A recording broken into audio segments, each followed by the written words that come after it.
আপনি যদি একটা 3 মিনিটের গান সিডি কোয়ালিটিতে শুনেন তাহলে সেটার র সাইজ প্রায় 30 মেগাবাইট হয়, কিন্তু অনলাইন থেকে আমরা সচরাচর যেসব গান ডাউনলোড করি সেটা এর প্রায় 10 ভাগের 1 ভাগ সাইজ, মাত্র 4 থেকে 5 মেগাবাইট। আর সবচেয়ে অবাক করার বিষয় হচ্ছে যে আপনি প্রায় কখনোই পার্থক্যটা বুঝতেই পারবেন না। তাহলে প্রশ্নটা খুবই সহজ, কিভাবে একটা গানের 90% ডেটা বাদ দিয়ে দেওয়া যায় আর আপনি সেটা বুঝতেও পারেন না? এটা বুঝতে হলে আগে বুঝতে হবে আপনি কিভাবে শোনেন। মানুষের হেয়ারিং রেঞ্জ প্রায় 20 হার্টজ থেকে 20,000 হার্টজ পর্যন্ত, মানে সবচেয়ে গভীর বেস থেকে সবচেয়ে শার্প সাউন্ড। কিন্তু একটা মজার বিষয় আছে এখানে, আপনার কান সব ফ্রিকোয়েন্সি সমানভাবে শোনে না। আপনি সবচেয়ে ভালো শুনতে পান মাঝামাঝি ফ্রিকোয়েন্সি যেখানে মানুষের ভয়েস থাকে আর কি, আর খুব হাই ফ্রিকোয়েন্সি মানে আপনি যতটা ভাবেন তার আগেই কম শুনতে শুরু করেন। অনেক মানুষের ক্ষেত্রে 30 বছর বয়সেই এটা শুরু হয়ে যায়। এখন আরেকটা ইন্টারেস্টিং ব্যাপার, ধরুন দুইটা সাউন্ড একসাথে বাজছে, আপনার ব্রেইন দুটোকে সমানভাবে প্রসেস করে না। একটা লাউড সাউন্ড কাছাকাছি একটা কোয়াইট সাউন্ডকে মাস্ক করে ফেলে। আপনার ব্রেইন ডিসাইড করে যে এইটা ইম্পর্টেন্ট আর এইটা ইগনোর করা যায় এবং কোয়াইটলি একটা সাউন্ড ড্রপ করে দেয়। আর এই প্রসেসের নাম হচ্ছে অডিটরি মাস্কিং। এটা কিন্তু সবসময় হয়, আর এটা সবসময় কিন্তু আপনি বুঝতেই পারেন না, কারণ যেটা বাদ পড়ছে সেটা আপনার ব্রেন কখনো রেজিস্টারই করে না। এখন ভাবুন যদি আপনার ব্রেন নিজেই কিছু সাউন্ড ডিলিট করে দেয় তাহলে সেগুলা ট্রান্সমিট করার দরকার কি? এই জায়গা থেকেই অডিও কম্প্রেশন শুরু হয়। সাউন্ড আসলে একটা অ্যানালগ সিগন্যাল আর একটা কন্টিনিউয়াস প্রেশার ওয়েভ। এটাকে ডিজিটাল করতে হলে আমরা এটাকে ভেঙে ফেলি অনেকগুলো ছোট ছোট স্ন্যাপশটে, আর এই প্রসেসটাকে বলা হয় স্যাম্পলিং। 1982 সালে যখন কম্প্যাক্ট ডিস্ক আসে তখন একটা স্ট্যান্ডার্ড সেট করা হয়, প্রতি সেকেন্ডে প্রায় 44,000 স্যাম্পল নেওয়া হবে। এটা এনাফ ছিল মানুষের কান যা শুনতে পারে সব ক্যাপচার করার জন্য। কিন্তু সিডি একটা ফিক্সড ফিজিক্যাল অবজেক্ট, আপনি এটাকে কম্প্রেস করতে পারেন না অথবা রিঅ্যারেঞ্জ করতে পারেন না বা ইন্টারনেট দিয়ে পাঠাতে পারেন না। তখন প্রশ্নটা আসে যে এই কোয়ালিটি রেখে এটাকে মুভ করা যাবে কিভাবে? অ্যান্সারটা হচ্ছে কম্প্রেশন।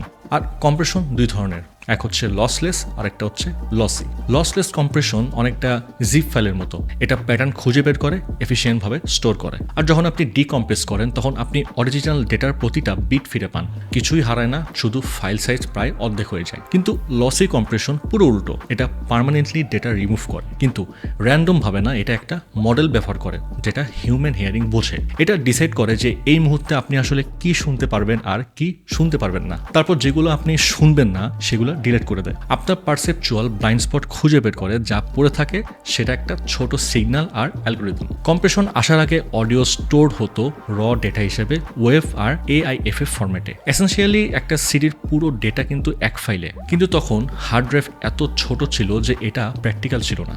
ঠিক তখনই প্রথম কনজিউমার লেভেলে কম্প্রেশন কাজ করতে পারে এমন একটা হিন্ট আসে সনি মিনিডিস্ক থেকে। 1992 সালে এটা একটা ছোট অপটিক্যাল ডিস্ক ছিল যেটা লসি কম্প্রেশন ব্যবহার করে সিডি অডিওকে প্রায় 5 ভাগের 1 ভাগে নামিয়ে আনে। সনির অ্যাট্রাক কোডেক একই সাইকো অ্যাকুস্টিক প্রিন্সিপাল ব্যবহার করেছিল যেটা পরে MP3 ডিফাইন করে। এখানে একটা ইন্টারেস্টিং প্রবলেম সলভ করা হয়েছিল, প্রি ইকো, মানে একটা শার্প সাউন্ড আসার আগে হালকা ইকো শোনা যায়। মিনি ডিস্ক এটা সলভ করেছিল। মিনি ডিস্ক ইউএসএতে কিন্তু ফ্লপ করে, কিন্তু জাপানে 90-এর দশক আর 2000-এর শুরুতে ডোমিনেট করে।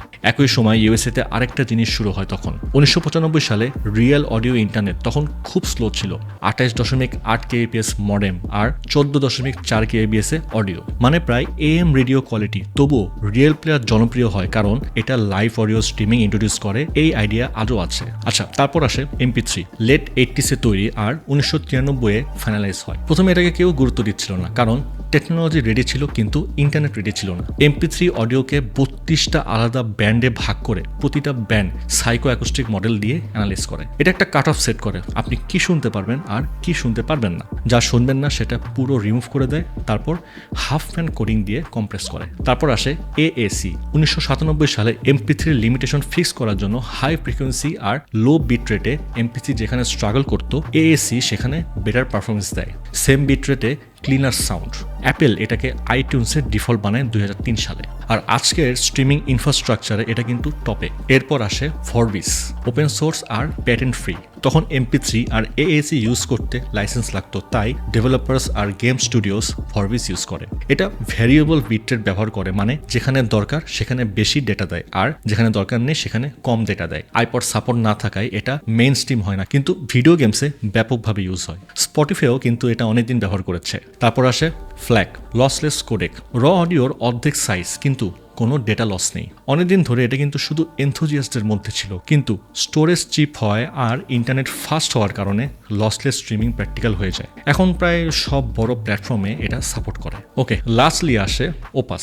2012 সালে একটা মডার্ন কোডেক যেটা ভয়েস আর মিউজিক দুটোই হ্যান্ডেল করতে পারে। রিয়েল টাইমে লো বিট রেটে ভয়েস ইঞ্জিন ব্যবহার করে, হাই বিট রেটে মিউজিক ইঞ্জিন, আর মাঝে মাঝে হলে দুটো মিক্স করে। ডিসকর্ড, জুম, ইউটিউব লাইভ সব জায়গায় এটা ব্যবহার হয়। আপনি প্রতিদিন এটা শুনছেন কিন্তু কখনো খেয়াল করেননি এটা। শেষে একটা কথা ক্লিয়ার করি যে আপনি যে গানটা শুনছেন সেটার একটা বড় অংশ আসলে নেই, কিন্তু আপনি সেটা বুঝতে পারেন না, কারণ আপনার ব্রেইন আর অ্যালগোরিদম একসাথে কাজ করছে। আর এইটাই অডিও কম্প্রেশনের আসল ম্যাজিক, কম ডেটা দিয়েও একই এক্সপিরিয়েন্স দেওয়া। তো যাই হোক, আজকে ভিডিও এই পর্যন্তই।